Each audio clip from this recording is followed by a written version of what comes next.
Morning, and it is it's like 9 to 9 and I'm on the road right now because I woke up to a text from my boss. I've got to go tow a vehicle. But in other news, I wanted to talk about a couple. Okay, yeah, you buddy, get around me right now. That's how you do it. All right, I knew you could do it. So I thought about a couple commercials that I had forgotten to mention beforehand, but we'll get back to those in a minute.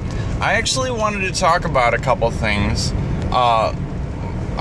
Firstly, kids' toys, like little children's toys for like very young kids, toddlers. I wanted to point out at least two primary problems with them. Number one, I'd like to focus on toys that make noise. And I know I'm saying a lot. I sound like Drake. So I'll just say it like that every time. Toys, noise, just garbage like I made a rap song. $4 billion in my pocket right now. No. Toys that make noise. How many of you remember when the fish plaque thing came out? Don't worry, be happy, all that garbage, and that spawned a whole generation of toys that make noise. And this goes beyond just Tickle Me Elmo and stuff like that, but that's the same kind of thing. It's like a character of some kind, whether it's well known by a TV show or a movie, or if it's just seasonal, like it's a Santa Claus or something funny like that, and there's like a button on his hand or his foot that you could press and it does something. Moves around, says a couple things, does a little dance, and then it shuts off again. Okay. It's like a joke, or it's just amusing. If a little kid is given that, and they figure out how to work that, you will hear that non-stop for the remainder of however long you own that. It's ridiculous. If you've got something, like, there was this one girl that was in our daycare, who was, her mom worked in the daycare. She was too old for the daycare. But, like, her mom is finishing stuff up, and she's still a young girl. Good night. Look at this traffic, people. What the heck is that? Oh, my gosh. Anyways. This cop wanna be over here on the bike. Oh, man, he wants to be undercover so burnt. So she finds this one, like, turtle thing has something to do with Valentine's Day, and it's saying this little jazzy song. And she pushed the button, and it does its obnoxious song. Of course it's obnoxious. Even if it doesn't start out obnoxious, it will end up that way. And then as soon as it ends, she pushes it again. Start it again. It's like, okay, you know what? I took it away from her. I turned it off. I put it in a room, and I locked the door. And I'm like, you're not going to play with toys that make noise. She's like, but I like toys that make noise. It's like, I don't have kids of my own yet. And I'm more than happy to wait. But I do want to have kids later on in life. And I told my girlfriend, I'm like, we're not getting our kids toys that make noise. And she's like, oh, yes, we are. First off, why was your automatic reaction? I'm not just saying this to her. This happens in a lot of situations, and it's not just this topic. There seems like there's a whole bunch of situations where a guy will bring up a topic, and the girl will automatically take the opposite side. Now, it has happened in the other direction, ladies. I'm not just saying that it's all you. Because, guys are just as messed up as girls. Because nobody's perfect. But, why is that like, okay, wow, just because I said no, well, you're taking something away from the kids. Damn right I'm taking something away from the kids. I want to have a happy life. You don't see it now? Oh no, this is gonna be harmless, this is gonna be fun, everybody's gonna love it. No, not everybody's gonna love it, the kid's gonna love it, that's one person. Everybody else, forget it. They're gonna be like, it was funny when it was still on the shelf at the store. No, now, this thing is straight from hell. I don't want this thing, like later on in life after we get the child only toys that make noise, she's gonna be sitting there wondering, how did it all go so wrong?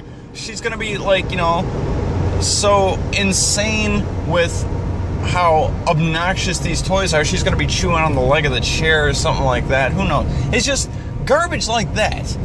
there are certain noises that children can cause to repeat or make themselves, like, okay, now I know it's normal, but babies cry. And that makes sense. It's natural. And they have no other way to express themselves. But I was even saying it as a joke. I'm like, why don't we, if science is making all these breakthroughs and like all this, antidepressant medication and garbage like that, why can't we develop babies that don't cry when something's wrong? They just glow red. You can still solve the problem, but the noise of the child crying isn't going through your head like a dentist drill. Can we not? And everybody's, oh, you're just, oh, no, the problem does not lie with me, people. You don't like it when they cry either. So,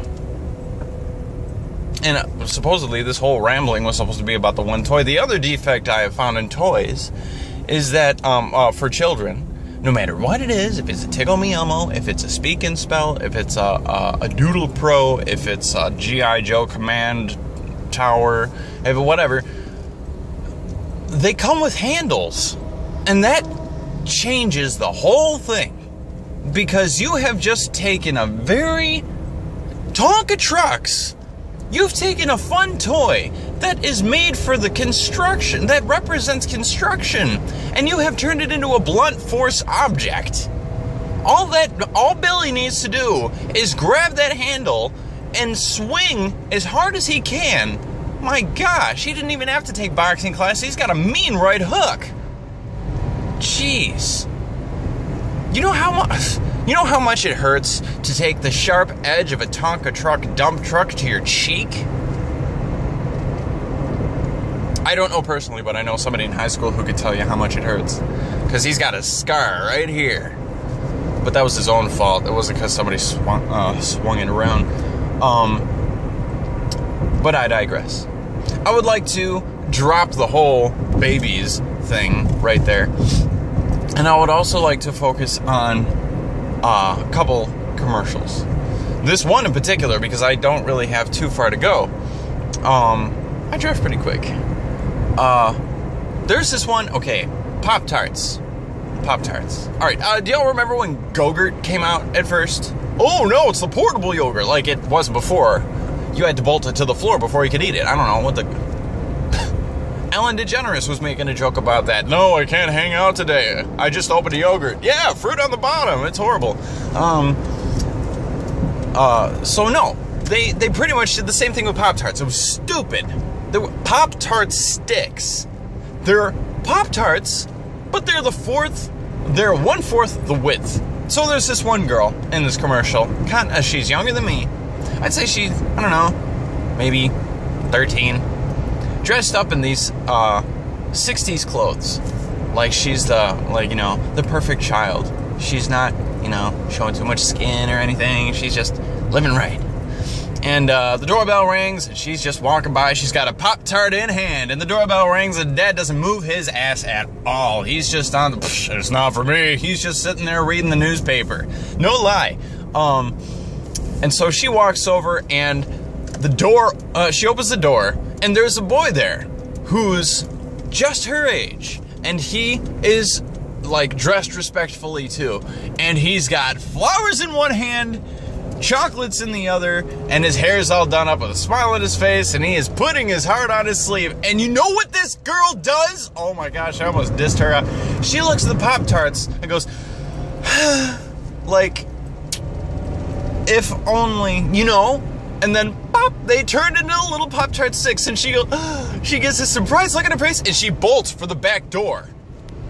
And she's running, she's booking down the street, she stops, she looks at her Pop-Tart 6 like, yeah, takes a bite and keeps on trucking. It's like, first off, girl, is it really that difficult to run down the street with a full-size Pop-Tart? I mean, is the wind resistance gonna slow you down? And secondly, you're a little punk. This boy came over to your house with good intentions, put his heart on his sleeve. Yes, this was before texting and maybe even phone calls or something like that. He didn't even pass you a note in class. He went to your door. Walked up to your door. Went ahead and bought you not one, 2 gifts. Oh my gosh. Put his heart on, probably brushed his teeth before he went over there, put some cologne behind his ears, you know, did his hair, went up there, he's like, man, I'm gonna get myself some after school special. No, I didn't say that. And so she just totally blew him away. Totally blew him off. One day she's gonna be sitting there in her dimly lit apartment with nothing but a table and a small TV, and she's gonna see that he's like well off with a $14 billion job and a beautiful wife that's like 10 times better looking than her. He's got like a whole bunch of kids, and she's just gonna be sitting there drinking her scotch, looking across that small table at those Pop-Tarts and be like, this is all your fault. You know, hey lady, maybe you'll be able to get away from your problems faster if you drink a smaller bottle of scotch. The girl's a bitch.